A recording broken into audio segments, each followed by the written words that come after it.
السلام علیکم ورحمۃ اللہ وبرکاتہ۔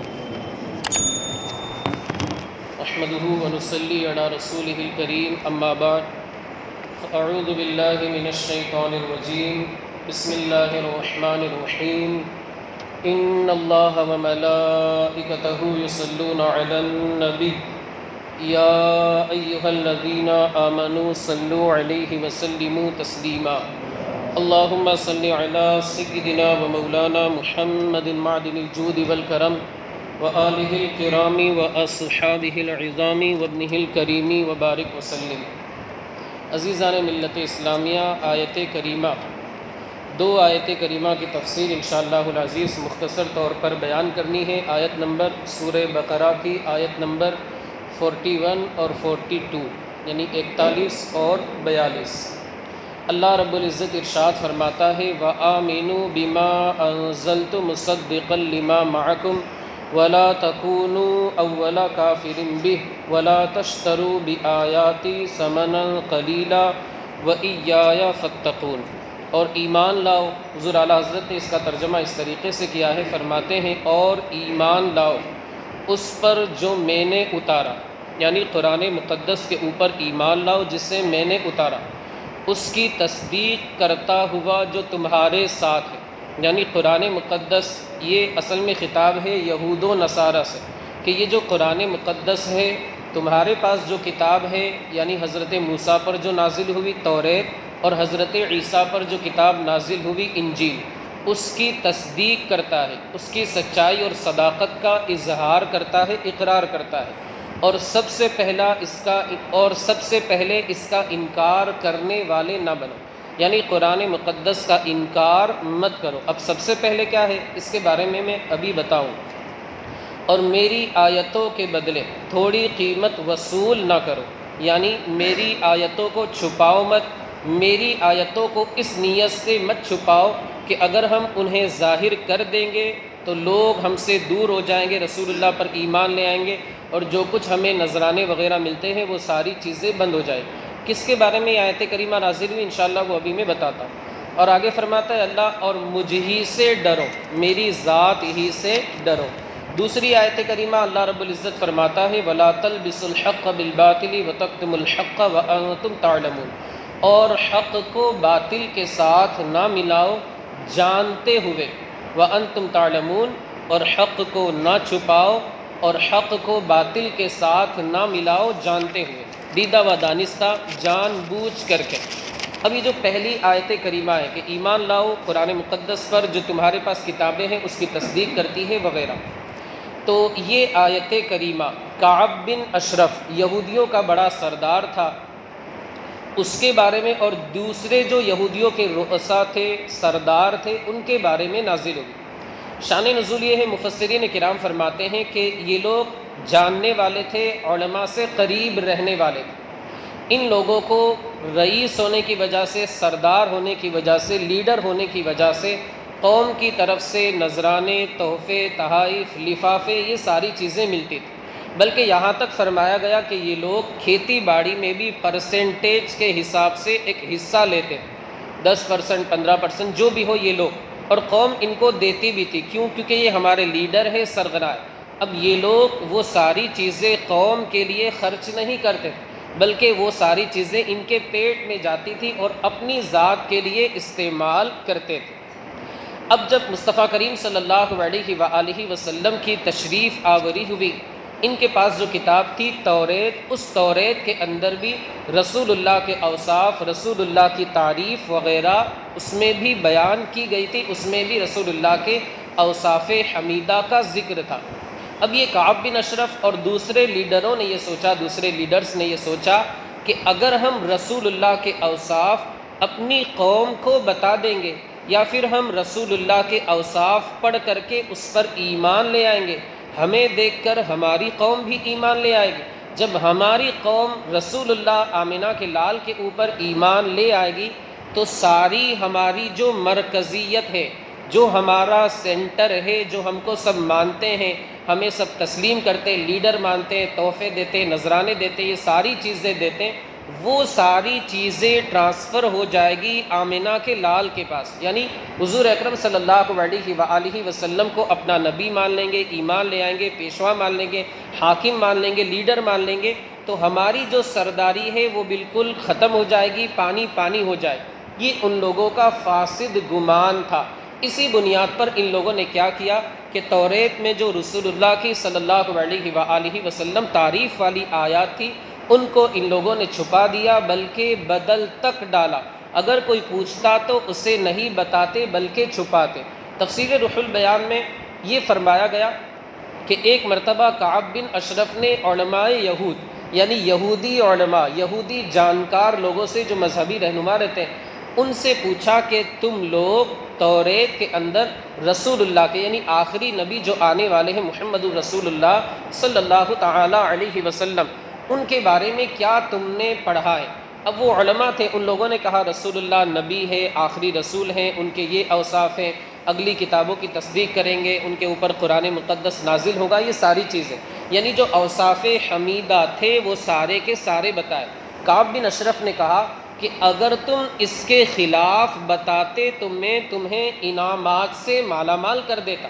اگر تم اس کے خلاف یعنی رسول اللہ کے جو اوصاف حمیدہ ہے اس کو چھپا کر معاذ اللہ رسول اللہ کی شان میں گستاخی کرتے، اس کا یہ مقصد تھا، وہ سب سے بڑا گستاخ تھا اور بعد میں اسے قتل بھی کر دیا گیا۔ اس نے یہ کہا کہ اگر تم اس کے خلاف بیان کرتے تو میں تمہیں انعامات سے مالا مال کر دیتا۔ اب وہ جو علماء تھے وہ لالچی تھے، جیسا آج کل ہوتا ہے کہ کچھ لوگ رہتے ہیں کہ وہ پیسے دے کر کے بک جاتے اور تلوے چاٹنے کی ان کی عادت رہتی ہے، یہاں تک کہ آپ دیکھو بازار میں، چوراہے پہ، ادھر ادھر جہاں پر بھی آپ دیکھو بس سب کی جی حضوری غلامی وغیرہ کرتے رہتے تاکہ کچھ مل جائے۔ اللہ تعالی ہماری قوم کے علماء کو نیک سمجھ عطا فرمائے۔ انسان کے اندر خودداری ہونی چاہیے، انسان جو ہے وہ عجیب سی بات ہے، لوگ تعجب بھی ہوتا ہے کہ ہمارے قوم کے لیڈر ہیں، پیشوا ہے، رہنما ہیں، اور ان کا یہ حال ہے کہ بس جہاں جس پیسے والے کو دیکھا تو اس کے پیچھے جی حضوری کرتے ہوئے چلے گئے۔ اللہ تعالی ہماری قوم کے علماء کو نیک سمجھ عطا فرمائے۔ میں عرض یہ کر رہا تھا کہ ان علماء نے اپنے جو پیشوا تھے، لیڈر کعب بن اشرف وغیرہ، ان سے یہ کہا کہ تم نے تو ہمیں سوچنے کا موقع ہی نہیں دیا، غور و فکر کرنے کا موقع ہی نہیں دیا۔ ارے تھوڑا بہت غور و فکر کرنے دیتے، ہم جواب دیتے۔ کعب بن اشرف نے کہا اچھا کوئی بات نہیں، چلو میں تمہیں ایک موقع دیتا ہوں، غور و فکر کر لو۔ اب وہ علماء تھے، ان لوگوں کو لالچ آئے۔ دیکھیں سارے علماء ایسے نہیں ہوتے، آپ یہ نہ سوچیں کہ دیکھیے عالم لوگ سارے کے سارے ایسے ہی ہوتے، قوم بنی اسرائیل میں بھی ایسے تھے اور معاذ اللہ ہماری جو امت ہے اس میں بھی ایسا نہیں ہے۔ کچھ لوگ رہتے ان کی وجہ سے ساری برادری بدنام ہوتی ہے۔ ان لوگوں کو لالچ آ گئی کہ بھائی انعام کا وعدہ ہو چکا ہے، اب اگر کچھ بھی تھوڑا سا بھی تغیر کریں گے، تبدل کریں گے، چینجنگ کریں گے تو ہمیں کچھ نہ کچھ انعام ملے گا۔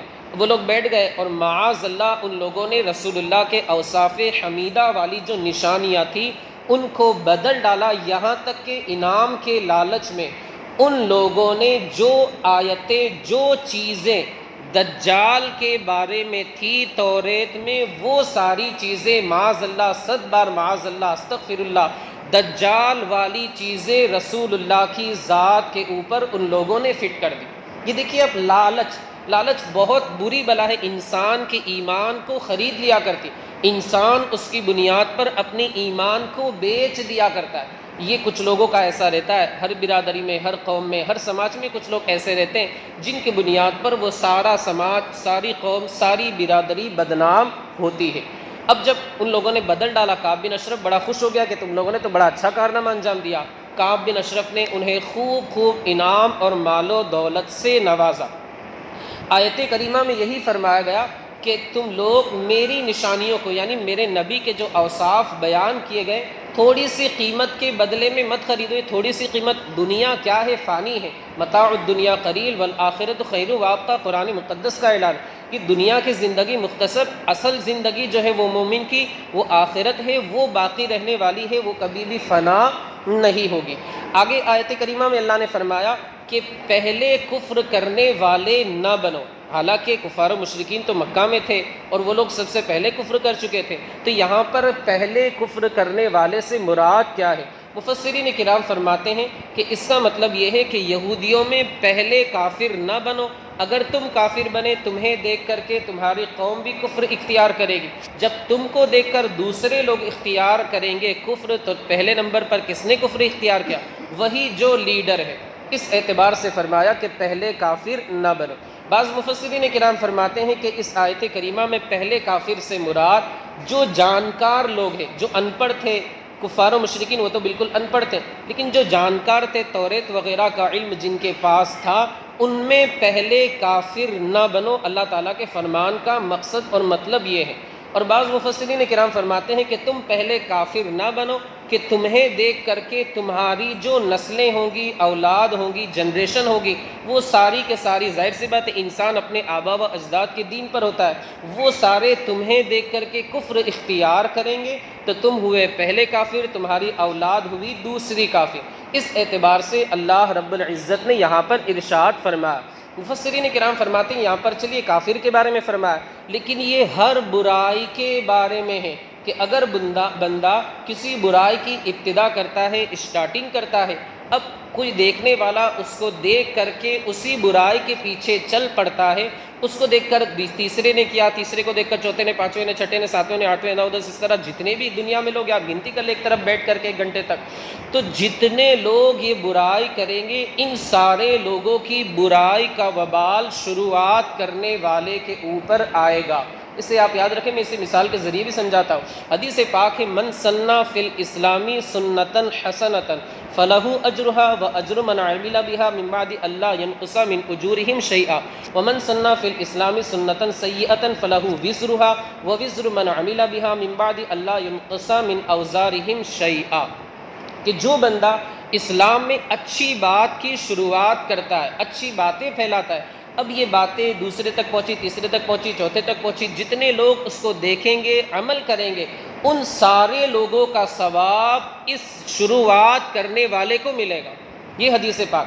لیکن آپ اس کا دوسرا پہلو بھی دیکھیں کہ جو بندہ کسی برائی کی ایجاد کرتا ہے، دوسرے بندے نے اس برائی کو دیکھا، اس پر عمل کیا، تیسرے نے کیا، چوتھے نے کیا، پانچویں نے کیا، اس طرح جتنے لوگ اس برائی کو دیکھیں گے، اس پر عمل کریں گے، ان سارے لوگوں کا وبال اس شروعات کرنے والے کے اوپر ہوگا، اور ان سارے لوگوں کے گناہوں کا بوجھ اس شروعات کرنے والے کے اوپر ہوگا، ان ساروں کا گناہ اسے ملے گا۔ اس کی ایک سمپل سی مثال، آج بالکل ٹیکنالوجی کا زمانہ ہے، سوشل میڈیا کا دور ہے، ایک اسٹیٹس اگر بندہ رکھتا ہے گانے کا، میوزک کا، کسی بھی طریقے سے ہو، وہ رکھتا ہے اگر اسٹیٹس، اب گانے کا اس نے اسٹیٹس رکھا، وہ تو اسٹیٹس رکھ کر کے اس کو اچھا لگا، اب کبھی کبھی ایسا بھی ہوتا ہے، آپ حضرات کو تھوڑی سی ہنسی بھی آئے گی، آپ کے لبوں پہ مسکراہٹ بھی آئے گی، اسٹیٹس کسی کو سنانا ہوتا ہے، اب کبھی کبھی مطلب کچھ چکر معاملہ کچھ چل رہا ہوتا ہے، کسی کو سنانا ہوتا ہے، اس نے اسٹیٹس رکھ دیا، اب سامنے والے نے سین کر لیا، اس بندے نے فوراً اپنا اسٹیٹس ڈیلیٹ کر دیا۔ مقصد اس کا کیا ہوتا ہے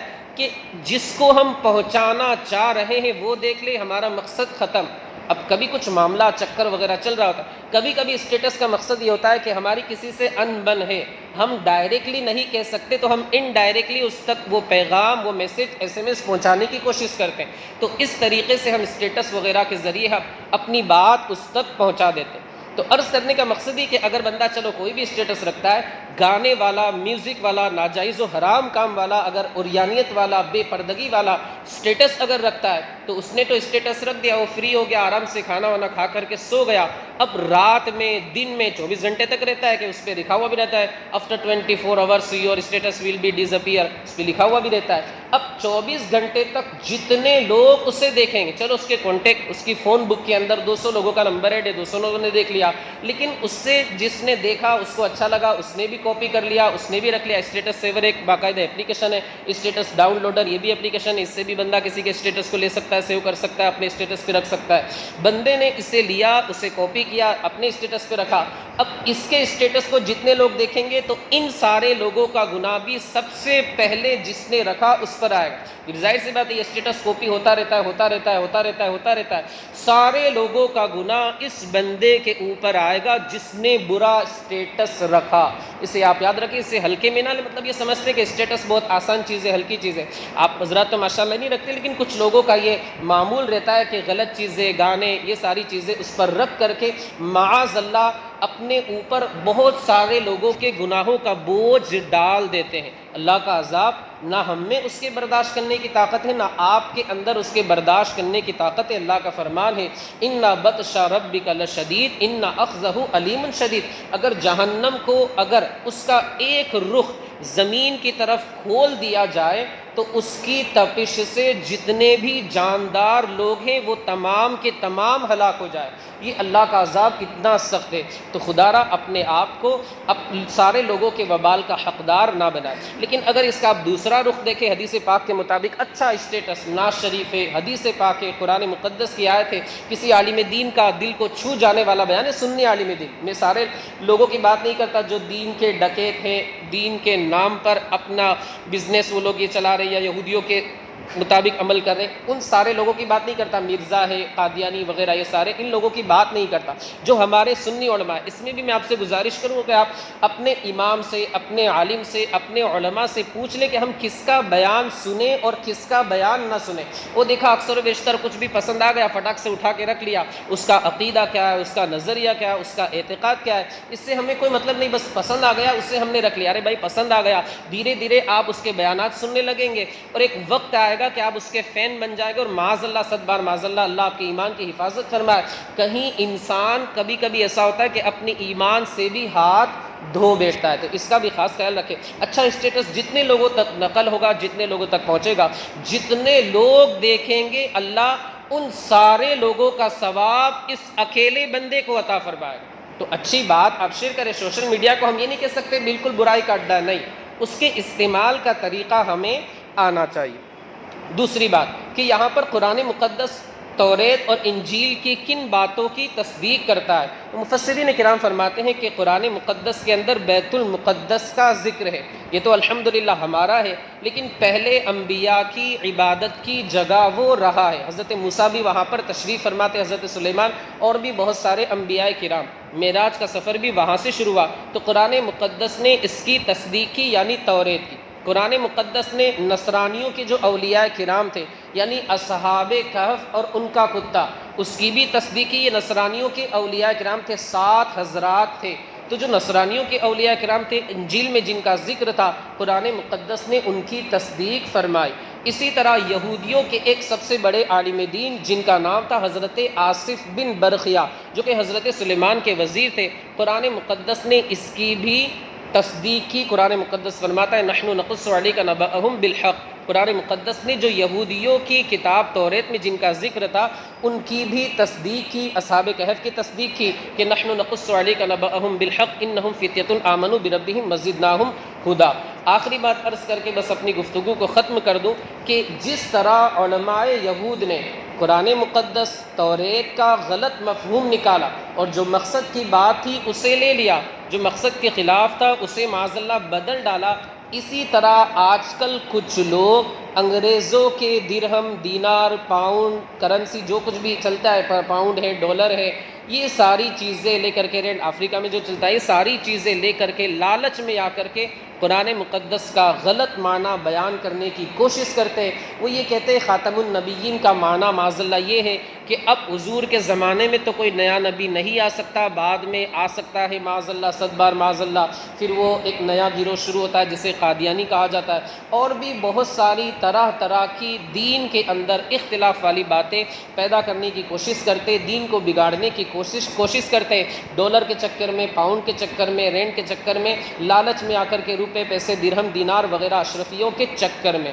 تو خدا را ان سے اپنے آپ کو بچائیں، ان سے اپنے بچوں کو بچائے، اپنے دین کو بچائے، اپنے ایمان کو بچائے۔ مولا عز و جل ہمیں آپ کو اور ساری دنیا کے خوش عقیدہ مسلمانوں کو اپنے دین و ایمان کی حفاظت کرتے رہنے کی توفیق رفیق عطا فرمائے۔ مولا ہمارے ان بھائیوں نے اس درس میں شرکت کی، انہیں اپنی شان کے مطابق اجر و ثواب عطا فرما، ان کی کمائی میں، کاروبار میں، تجارت میں، رزق حلال میں خوب سے خوب تر برکتیں عطا فرما۔ ہمارے بہت سے بھائی آج روزہ دار ہیں، مولا ان کے روزوں کو اپنی بارگاہ میں قبول فرما۔ اے مولا عز و جل جو کچھ بھی بیان ہوا سب سے پہلے مجھے اور بعد میں ہم تمام لوگوں کو اس پر عمل کرنے کی توفیق عطا فرما۔ جو کچھ مجھ سے غلطی ہو گئی ہو میں استغفار کرتا ہوں، استغفر اللہ ربی من کل ذنب واتوب الیہ، مولا اسے معاف فرما۔ مولا ہم تمام لوگوں کو پورے گھر والوں کے ساتھ بار بار حج بیت اللہ کی سعادتیں عطا فرما۔ وصلی اللہ تعالی علی خیر خلقہ ونور عرشہ سیدنا مولانا محمد وعلی آلہ واصحابہ اجمعین برحمتک یا ارحم الراحمین۔